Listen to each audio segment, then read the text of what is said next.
Okay, so good evening. Tonight we're going to be doing part two of Megilat Ruth. Um, Before I go any further and before we start learning a certain concept and details that are really important, I just want to give a rundown of the Megillah. So, as I have mentioned before, the story happened during the period of the judges. Then we are introduced to Elimelech, who happens to come from a very important family, and he himself was an important man in Bethlehem, from Shevet Yehuda, from the tribe of Yehuda. And his wife was Naomi, who was a tzaddiket and a nevi'ah, and a very, very good person. She was well known for being kind and pleasant. And then there are two sons, Machlon and Chilion. Elimelech, there was a famine, and Elimelech decides to go to Moab. In Moab, he becomes poor, and then he dies. His sons marry two princesses, Ruth and Orpah, but the sons also die. There is no children, nothing, no grandchildren for Naomi. She's left by herself, poor in a country that's not exactly very welcoming. They were the Moab were the enemies of Bnei Israel. So she decides to go back home. Naomi decides to go back home. The daughters-in-law had liked her very, very much. She had been so kind to them. And she herself said that you, Ruth and Orpah, you have been so kind to me. And she blesses them for them to remarry and be happy in their second marriage. And Orpah walks a little bit with Naomi and leaves, go back home, but Ruth refuses. Ruth says, wherever you're going, I'm going. So they come to Naomi's house. Naomi has a house, but there's no food. So Ruth decides that she is going to go and get some wheat.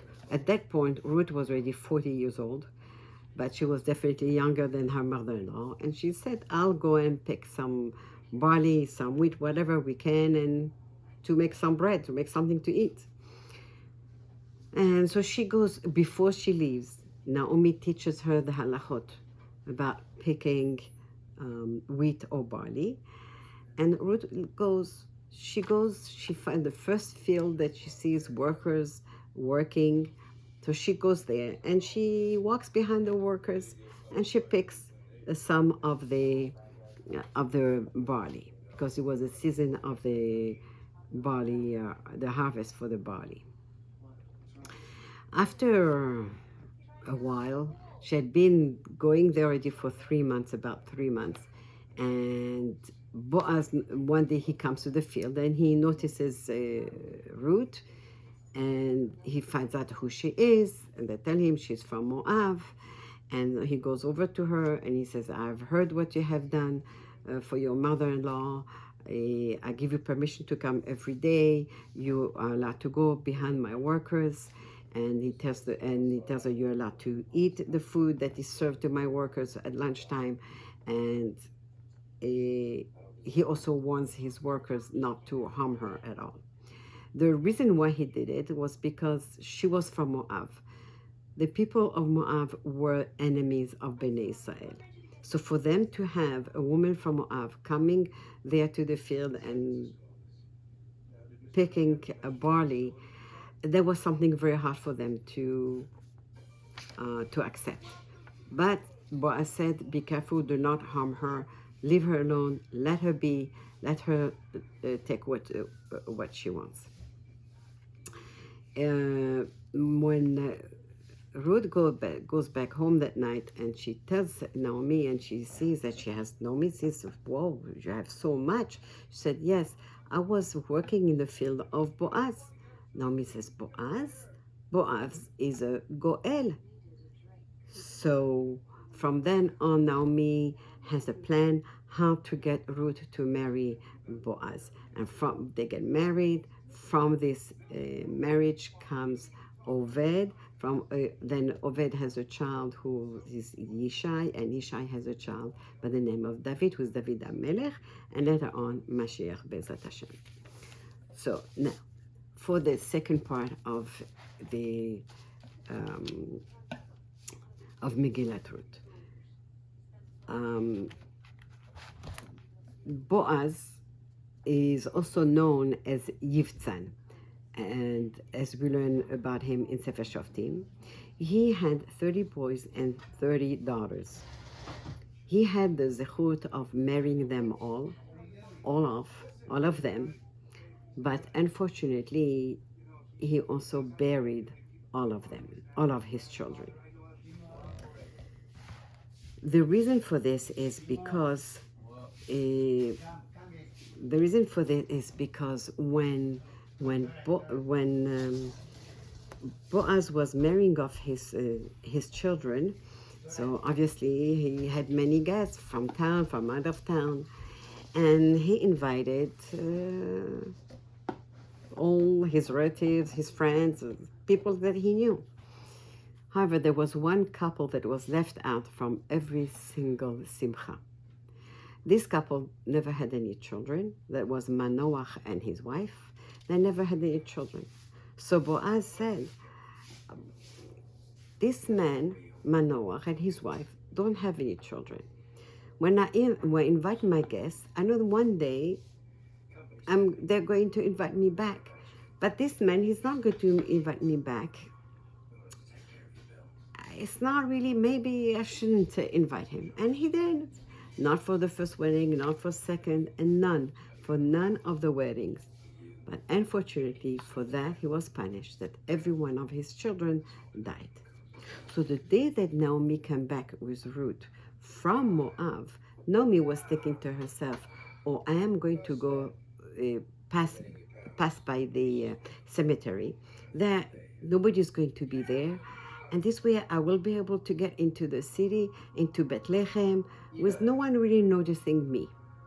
But it happened to be that day, the wife of Boaz died, and they were burying her. Many people, thousands of people came for the burial, because they said this poor woman buried every single one of her children. She had 60 children, and every single one of them was buried. So they felt so bad, and they went. So when they went to the levaya, they went to the burial, they saw, oh, they saw Naomi. What? This is Naomi? How can it be? They remembered Naomi, always dressed properly, always being really a woman who was so full of class. They couldn't understand. This can't be. She was always riding on the chariot. This one here was walking. And whatever she was wearing was not really what she normally would. Where's her jewelry? Where is Naomi that they knew? And they couldn't believe that it was her. And she said to them, don't call me Naomi, call me Mara. Mara means bitter. Because I've lost everything. She lost her husband, she lost her kids, she lost her riches. She lost everything that she had. Now, and then Naomi went on, kept on going, and went home.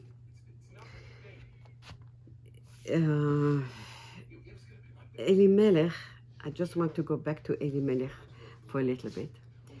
That Elimelech had that realized that there was a famine. Because there is a famine, people are going to come. They're going to come to him because he's a leader, because he's wealthy, because he's an important person, because he comes from a good family, an important family.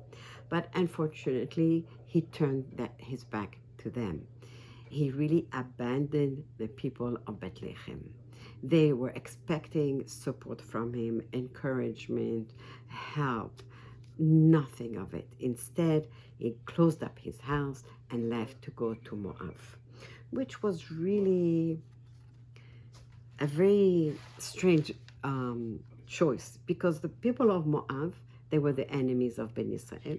Nobody really became friends with Elimelech and his family.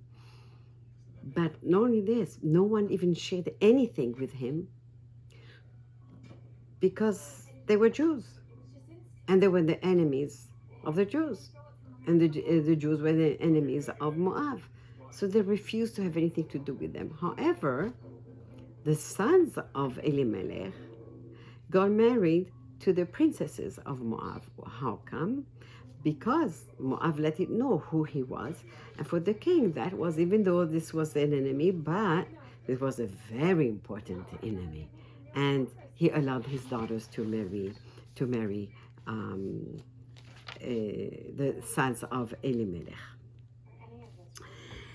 The Chachamim explained to us why there was a famine at that time. First of all, Chachamim tells us that the Megillah starts from the word Vayehi. Vayehi means and it was. There's two ways to say and it was. Vayehi and Vahaya or Haya. And here is choosing Vayehi. Why? Because Vayehi, when we choose the word Vayehi, means that something sad is about to happen. Troubles are coming. So what was the first one? Number one is that because of the judges were not honest, they were not doing their jobs as judges, and punishment was coming. Number two, Vayehi, that there was a lot of suffering because of the famine, hunger, thirst, dying, sickness, and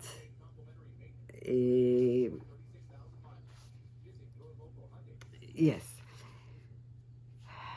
Also, famine means there is no bread, right? There's no wheat, there's no barley, there's no way to make bread, right? So bread, according to the Torah, represents the learning of Torah. So they were punished, the people were punished, midah keneged midah, measure for measure. It means the same way as they sinned by neglecting the learning of Torah. So Hashem, and the learning of Torah represents for the neshama what bread represents for our body. So Hashem took away the bread for them.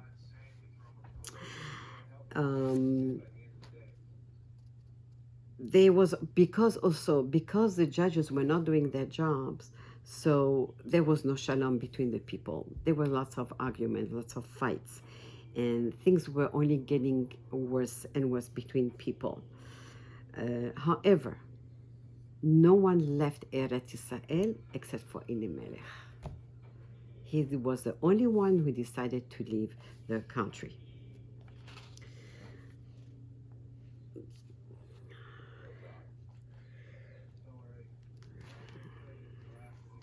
By leaving and going to Moab, Elimelech, so to speak, closed his hands for tzedakah. When we give tzedakah, we are told to open our hands. And here he closed his hands for tzedakah. He really disqualified himself from being a king. He also disqualified himself let me go back to before. He disqualified from being a king because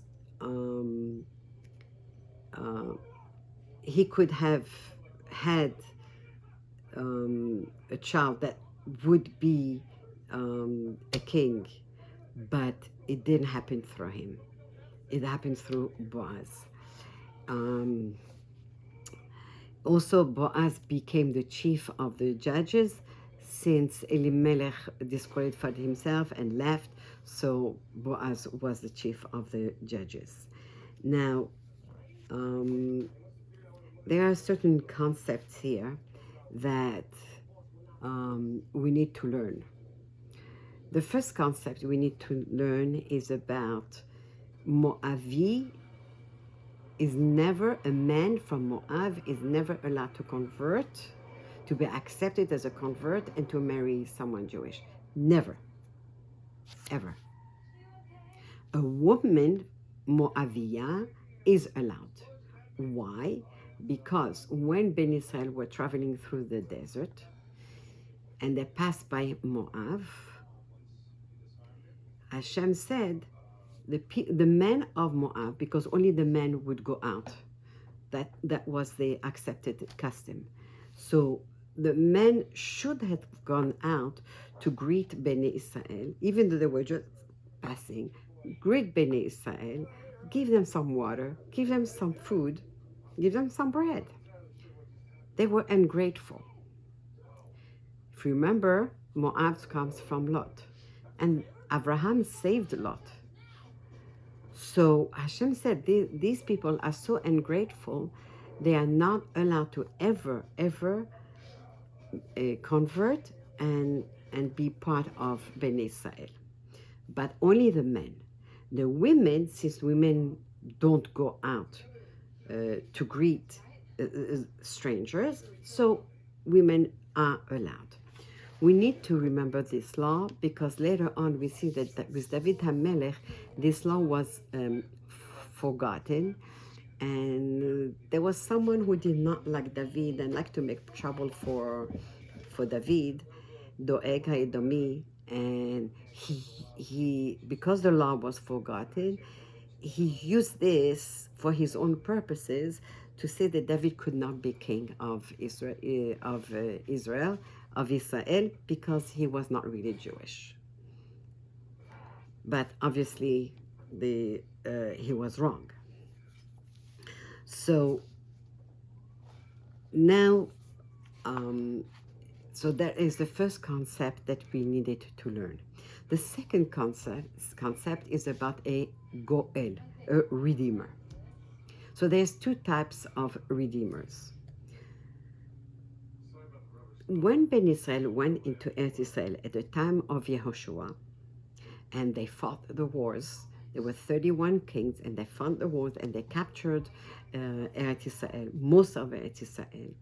So Eretz Israel was divided into territories, and each tribe, each shevet got a different territory. Once each shevet got the borders of its territory, then the leader of the shevet, of the tribe, would divide that territory into the families and give each family a plot of land, a field. So once those were given, the fields were given, no one was allowed to sell their field forever. Litzmitut. They were theirs forever, and they were to be passed on from father to son forever.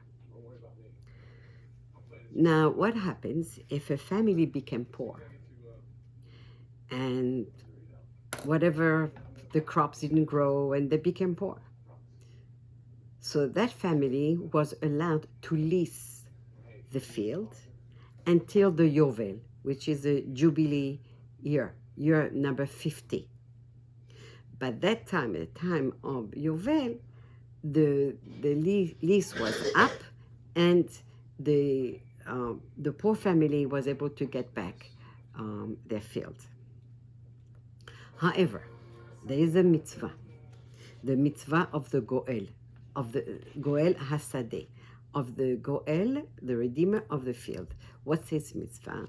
There's this poor family that had to sell they had to lease their field. So the Goel, he is allowed to take over the field and sort of like buy back the field for his poor relatives and give it to the poor relatives. It's a mitzvah. It's called the Goel Hasadeh, the redeemer of the field. So this way, the family gets back their field, and they're able to go on with their lives. So that is the mitzvah of the relatives. So the relatives could be a brother, an uncle, a cousin, a grandfather, whoever is a relative of the family, of the father of the family. The second redeemer that we learn about is the Goel, who, in this case, there is a man who dies.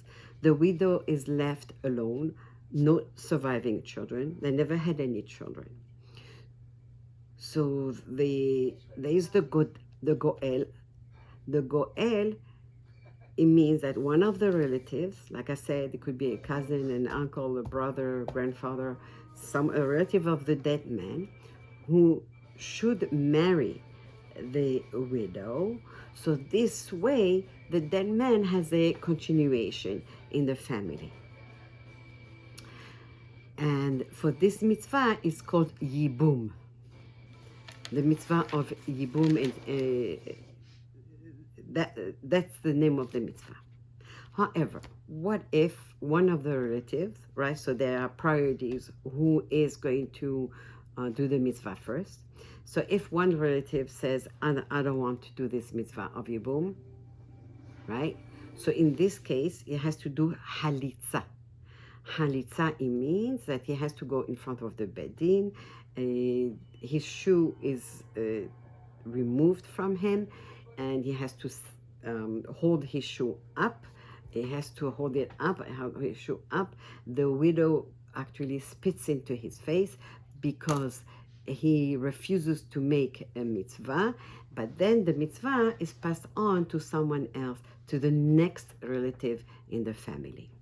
So now we just learned about three very important concepts. The concept of about Moavi, a man from Moav is not allowed to be to marry and to convert to become a Jew ever, but Moavia, a woman from Moav, is allowed. We learned about the Goel Hasadeh, that the redeemer of the field, and the redeemer Goel Hadam, the redeemer for the person who died and doesn't have any children. Then there's a mitzvah of Yibum, that he marries the widow, or if he doesn't want to, he has to do halitza, where he has to put his shoe up and in front of the bedin and say, I don't want to marry this woman. There are the other mitzvot that are important to know also. When a man has a field, owns a field, so according to the Torah, we are told that one corner of the field is called a pe'ah, a corner. The owner has got, when they do the harvest, the owner has to either himself or tell his workers not to harvest the corner of the field. That has to be left for the poor. The same is for leket. Leket is when after they cut the wheat or the barley, the workers come and they gather everything, they pick up everything, and they make bundles. When they're making the bundles, if there are 2 or 3 branches of wheat that are falling down, that fall, the worker is not allowed to pick them up. This is left for the poor to come and take. There is also shechacha, in the case where the farmers and his workers have made big bundles of wheat, and then he comes and he picks them, takes them all to put them in the granary, put them away, and they forget one bundle. Again, the Torah says the farmer is not allowed to go back to get that bundle of wheat. Now, this is what Naomi had taught Ruth. And she also taught her about tzeniut. Be careful when you bend down to pick from the wheat or the barley that fall. Be careful so that you are completely covered. Bend your knees and bend down completely to pick. And that's what Ruth did. And this is what Boaz had noticed, the way she was actually bending down every time. But not only this, Chachamim tell us that not only did she bend down every time, but when there was three branches of barley, she would take one or two and she would leave one. She would not take everything. And for that, and that's what actually people noticed. And they told Boaz, and Boaz saw the way she was bending down, the way she was getting the barley. This is how she was doing it. In our next lesson, Bezat Hashem, we'll speak some more about about Naomi taking leave of Orpah, and